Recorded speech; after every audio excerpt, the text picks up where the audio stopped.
Peace and love. Welcome back to Tunjitalks, the home of I Have a First. Today we are talking about the future of DC movies. The future is bright for DC movies.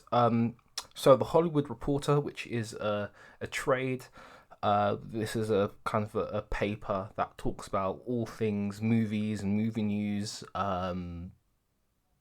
Broadway, that sort of stuff, acting related, movie related. The Hollywood Reporter is one of three major trades that reports what's going on. And recently they published an article about DC, and this article, there was so much in it. So I've gone through the article and I've taken the most newsworthy parts from that article, and we're going to discuss that today. Before we get started, there are some minor spoilers for Black Adam in this video. When we get there, I'll give you a warning, but just so you know, there are some minor spoilers for Black Adam. Right, so let's get started. So, DC, the film division, the individual in charge of DC Films is called Walter Hamada, and as we speak, he is currently stepping down from that role, and there isn't anyone in place to take over from him. So there isn't a captain at the helm of DC ship. There is a vacuum, and that vacuum needs to be filled.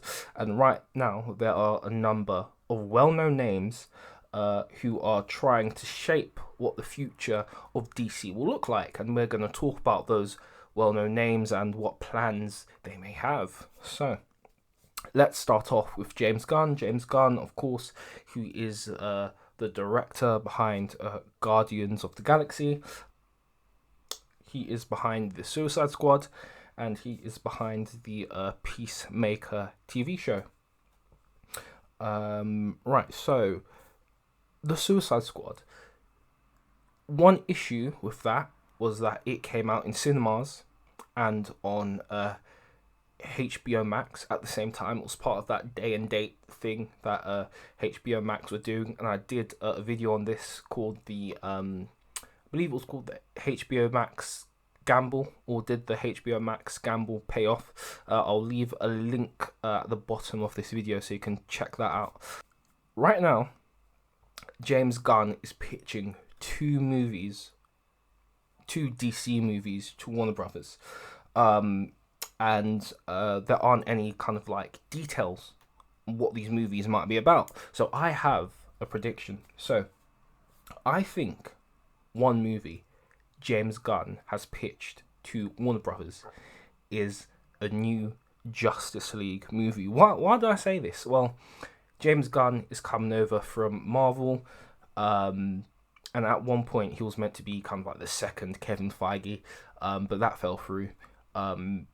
No one thought that James Gunn would do a Suicide Squad sequel, and we were kind of all caught off guard when that was announced.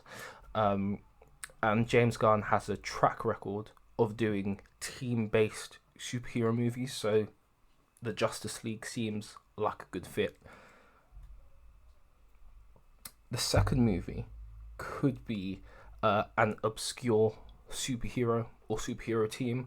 Again, going to the Suicide Squad, they're kind of wacky, they're kind of obscure. Same with Guardians of the Galaxy. So I'm sure there's another sort of obscure team that James Gunn might have picked. Also, James Gunn has a horror background, so maybe he might do kind of like a horror superhero movie. And of course, Marvel just released Werewolf by Night, which was their first kind of like outright horror special.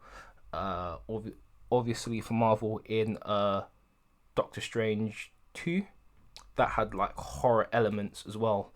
So I think DC needs to enter into the horror realm with Marvel. So we'll see what happens. Right now, Warner Brothers are keen to develop a Man of Steel 2. Of course, the first Man of Steel came out in 2013. And from my understanding is that film kind of split the fandom down the middle. Like some people love Man of Steel, others not so much. I think I'm in the center. Like I've watched that movie so many times, I can't quite make my mind up about Man of Steel. Like sometimes I watch it, I'm like, oh yeah, it's great. Other times, not so much. Then I go back and forth. But yeah, let me know your thoughts on Man of Steel. What are your thoughts on the Man of Steel movie? Christopher McQuarrie is a director whose name has been brought up quite a bit to possibly direct a Man of Steel 2. However, Christopher McQuarrie is caught up doing the Mission Impossible movies. He's directing Mission Impossible 7 and 8, so there isn't really any time for him to start working on a potential Man of Steel 2. But the question some of you might be asking, Mr. Christopher McQuarrie, why is his name being brought up? Well, Christopher McQuarrie was the director of Mission Impossible Fallout, and of course Henry Cavill was in Mission Impossible Fallout. And I was caught off guard because in Mission Impossible Fallout they decided to kill off Henry Cavill's character.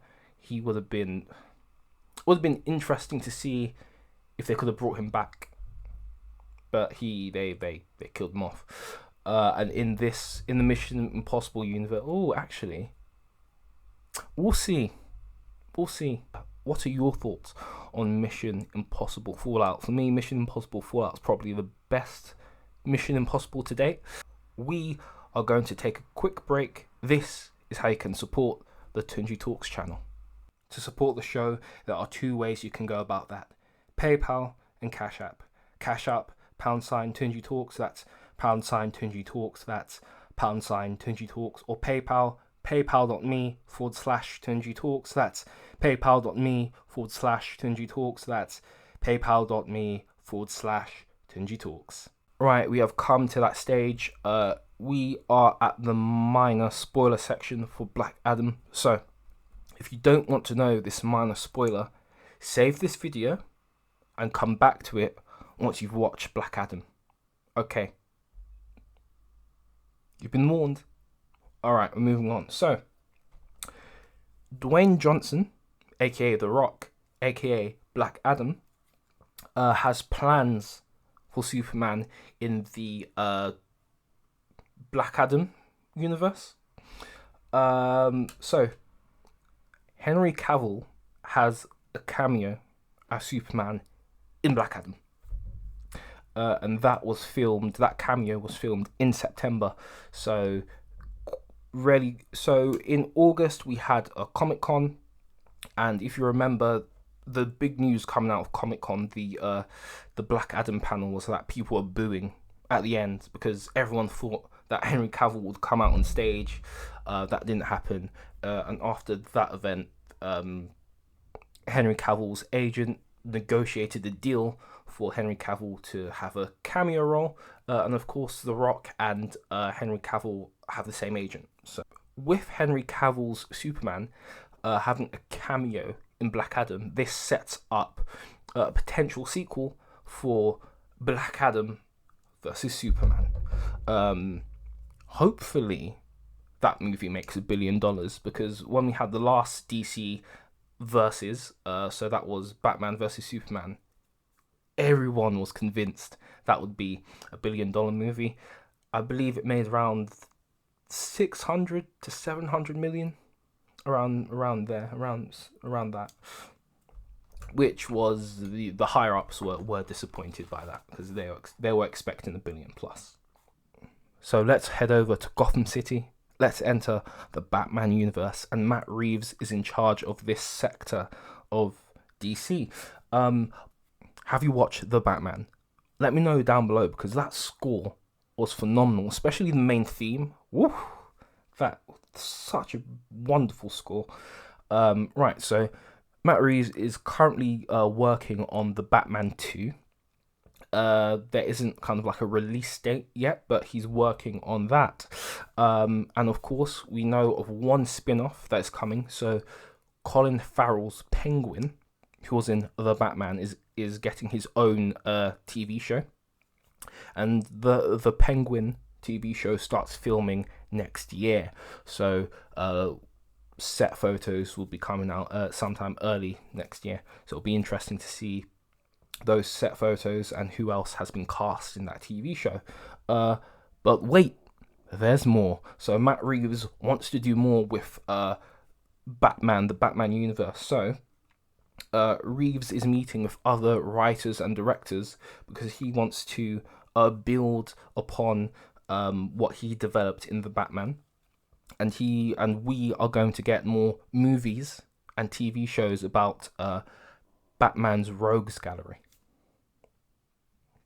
And the rumor that's going around at the minute is that these TV shows and movies will explore, well-known Batman villains such as, the Riddler and Scarecrow, but we're also going to get more obscure characters that have only appeared in the comics as well, and they're going to be brought to the big screen. Okay, let's switch gears. Let's go to J.J. Abrams. So, J.J. Abrams signed an exclusive deal with Warner Brothers in 2019, and the deal was worth $250 million. But let's remember, in 2019, Warner Brothers was joined with AT&T, and that partnership has dissolved, and Warner Brothers was sold to Discovery, hence the new name Warner Brothers Discovery. So JJ is meant to be developing a black Superman, and that's been put on the back burner for now because DC are interested in developing a Man of Steel 2. However, this movie could still go ahead if they set it maybe in a parallel universe, and later on down the line they might do kind of like a multiverse sort of thing, but let's wait and see. But for JJ, the news we have is that he's still meant to be developing that black Superman story, so we'll just have to wait and see. Right, so switch gears again. Patty Jenkins, who has directed all the live-action Wonder Woman movies so far, she is working on the Wonder Woman 3 script, and the news is that script is imminent.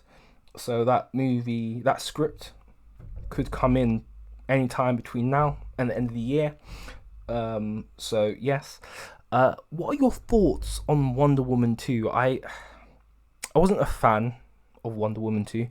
For me, the best version of Wonder Woman I have seen is in Zack Snyder's The Justice League. In that, Wonder Woman was just on a different level in Zack Snyder's The Justice League. Also, Patty Jenkins was meant to direct a Star Wars movie, and there hasn't been any news on that. Like, some say that movie has been silently cancelled, but I don't know. We'll have to wait and see. But hopefully Wonder Woman 3 gets the green light sometime in 2023. So it may start filming 2024. We'll have to wait and see. The Flash movie. Right, so The Flash is coming out next year. But the script for a sequel to The Flash is done. It's done. So that's done. So upcoming Flash movie does well at the box office, and the reception is good, then they're gonna just say, yep, green light it. Let's get ready for the Flash sequel. Of course, I believe Warner Brothers are going to recast Ezra Miller, just because of all the drama that has happened over the past 2 years. Yeah, so I think after this Flash movie, we're getting a new Flash. Right, let's head over to David Zaslav. So David Zaslav is the head of Warner Brothers Discovery, and he has openly said that he wants to see more of the DC Trinity. That's Batman, Superman, and Wonder Woman. He wants to see them play a bigger role in DC because they are big name IP, intellectual properties. And I believe over the next few years, you are going to see more of the DC Trinity. So, in conclusion, DC is starting to get its act together, and as a fan of comic book movies, this is really exciting. However, what needs to be noted is that it's all very splintered. It's not as cohesive as the MCU, for example, where there's a clear through line in all of the movies and TV shows. DC needs to decide what is the long-term goal. Is your goal to have individual kind of movies with their own individual universes, or do you want to do a cohesive thing like the MCU? Again, this will be clarified when David Zaslav finds someone to be the head of DC movies. And once that person's in place, then we'll have a clearer idea of what is the overarching vision for DC going forward. But for now, everything we've discussed in this video is a good start, because over the last few years, as a DC fan, it has been disappointing that, you know, there have been rumors and rumblings that this is the vision, these movies are coming, then all of a sudden they're cancelled. But yeah, so I'm so happy for DC. We've got a lot of movies in the pipeline. We haven't even talked about Shazam. That's coming out next year. We haven't even talked about the Joker 2, which is coming out. So yeah, DC is in a good position. Let me know your thoughts down below. Who is your favourite DC character? Let me know. Don't forget to like, share and subscribe. And remember, it is winning season forever and always. I'll see you soon.